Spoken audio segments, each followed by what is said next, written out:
Hey, what's going on guys? It's me, Aiden from Cartoon Apocalypse, and today we have a new video on the analysis for the episode Swimsuit, which aired today, along with two separate 20-minute episodes, but each of those episodes was split up into two 10-minute mini episodes, you could call them, so it's kind of confusing, but essentially we got 4 new episodes. The video for Moon Remembers is already out, so you can go check out that video, but this is the video on Swimsuit, and I will make videos on the 2 other episodes that are out, and those are coming soon, so just keep an eye out for those. They'll be coming later. But this video is specifically on Swimsuit, and because I have 4 videos to make today, I'm going to be focusing more on the plot points of these episodes. So it's not going to be like a general gist of talking about everything in the episode. I wrote down bullet points on what I want to talk about, and I will strictly be going off of those bullet points and elaborating on them. Now, personally, out of all 4 episodes that we got today, I think Swimsuit has the most stuff that we can take from and learn from, just because it really starts to define Eclipsa as a person, and that's something that we haven't really got to see before. Also, before I start this video, I do want to mention that we do have a Discord that you can come join if you want to talk about these episodes, and there's a lot of things to theorize about now, so if you want to come talk with me and other members of the fandom, the Discord link is down in the description below.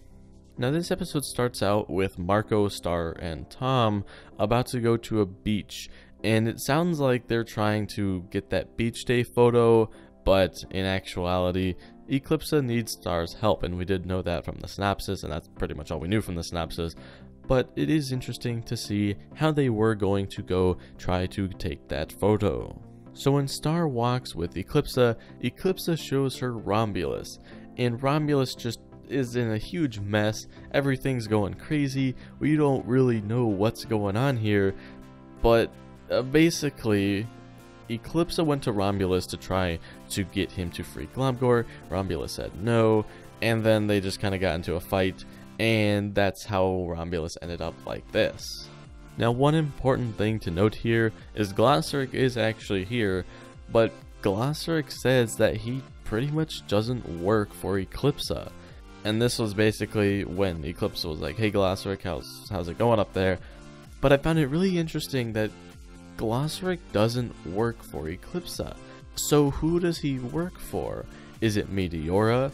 I really don't know. There's a lot of different things. It could be Meteora, but then again, like, if it was for Meteora, and it is Meteora because she's essentially the next in line, and Glossaryck is there to help teach the future princesses like how to do magic and things like that. However, when he was helping Star, he did listen to Moon, and that just doesn't essentially make sense if he would listen to Meteora but not necessarily Eclipsa. So there's a lot of confusion there. We don't exactly know what's going on with that, but it is interesting how Glossaryck is just kind of being mean, like, no, I don't work for you anymore, haha. So that's interesting to see, and I think the show will elaborate on that in the future. Now, when Star tells Eclipsa to just, reverse the spells, Eclipsa has to cast the spell on him again to kind of reverse it, and all of the spells seemed like really evil spells.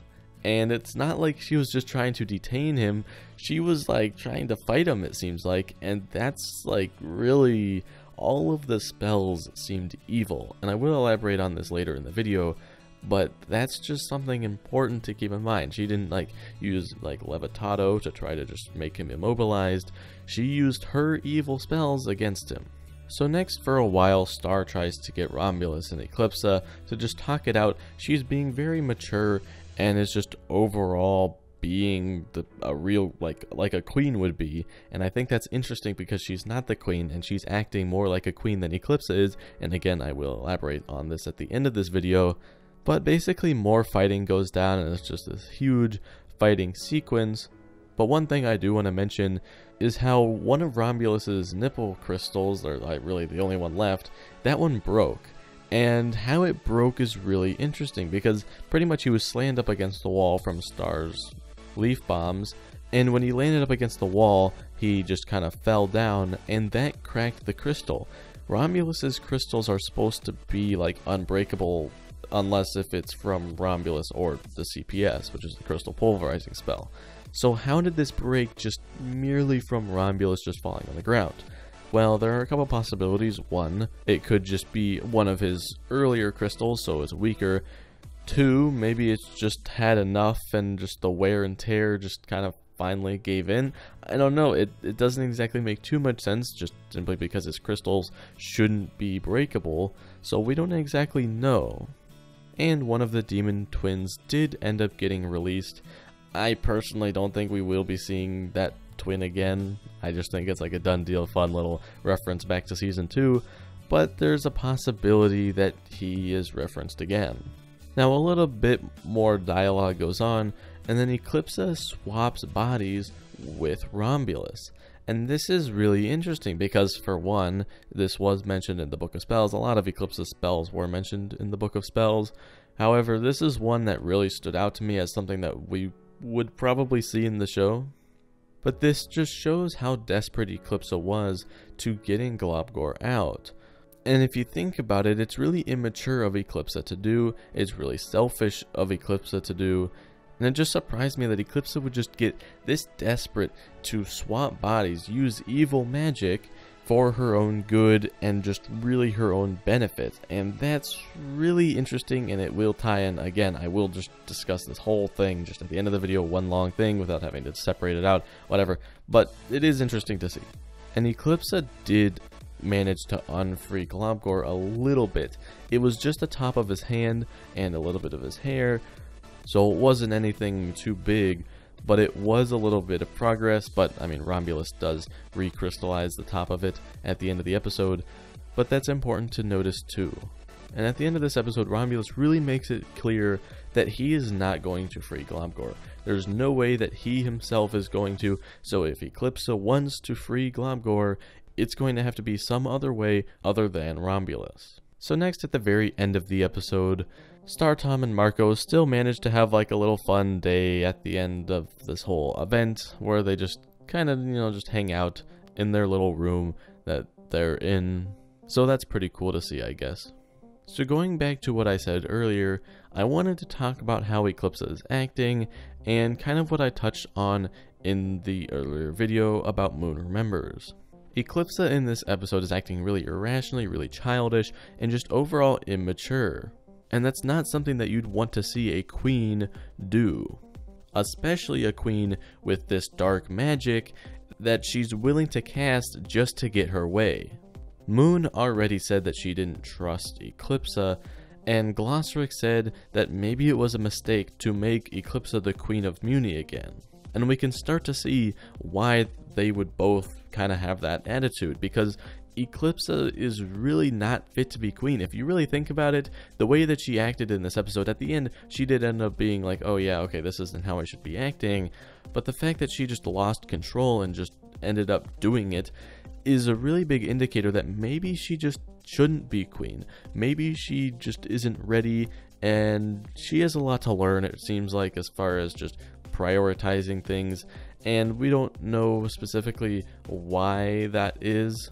It could easily be tied back to her mother's death, but again, if she's just gonna act this irrationally, then it's likely that something bad is gonna happen as far as her remaining queen. We might see later in the show that Star just takes over again, because Eclipsa is just not fit. And right now, Star is still on Eclipsa's side. She's like, oh yeah, well, Eclipsa could do it, whatever, like that. However, Moon might end up talking to Star about it, and Star's mentality about it might end up changing. And we might see later in the show that Star just starts to go against Eclipsa, or starts disagreeing, or starts thinking that Eclipsa's decisions aren't the best, so she has to step in. And the fact that Star said in Moon Remembers that she thinks that she needs to help Eclipsa figure this whole thing out is really big, because Eclipsa has been queen before. Star has been queen for 4 days and then she handed it back to Eclipsa. If Star is having to help Eclipsa with being queen when Star hasn't really been a queen, there's something to be said about that. And that's something that I think will play out later in the show as we see this evolution of Eclipsa and Star, Eclipsa being queen and then Star helping the queen. I do think that there's going to be some conflict kind of at the end, and it will result in Eclipsa losing the throne and just possibly becoming the villain again. I don't No, but that is a possibility that the big plot twist is Eclipsa is actually going to be evil out of anger that she lost her title as queen. So that's something that you can keep an eye out for.